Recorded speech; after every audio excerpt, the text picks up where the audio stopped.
peu de femmes accèdent vraiment à un bon parcours de suivi gynécologique. On rajoute le handicap, ça vient vraiment bousculer tout ce parcours de soins. Il y a énormément de ruptures sur le parcours de soins gynécologiques. Les femmes, des fois, ont des arrêts de suivi pendant des années et il faut attendre, malheureusement, le problème médical gynécologique pour entamer des démarches de soins, d'accessibilité, toute la phase prévention ou consultation de suivi préventif en amont.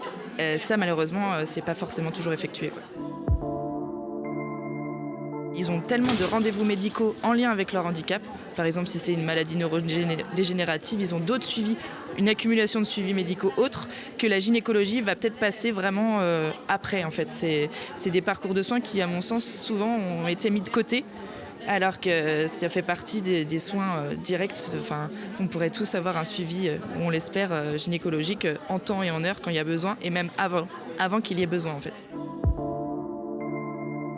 Les besoins vont pouvoir être dans l'accompagnement à la prise du rendez-vous, à l'accessibilité, aux modalités de matériel. S'il y a besoin de matériel particulier, on adapte vraiment en fonction de la demande de la personne et en lien avec son handicap, mais aussi en lien avec ses besoins. Donc la personne peut être en capacité d'anticiper des choses, les transports, la prise de rendez-vous, et parfois a besoin juste d'une présence humaine pour être à côté, pour gérer le stress, pour réexpliquer derrière toutes les informations médicales qui ont été données si les questions viennent après la consultation. Voilà, des petites choses qui peuvent faire en sorte que la personne accompagnée, elle ait moins de choses à penser, moins de stress aussi.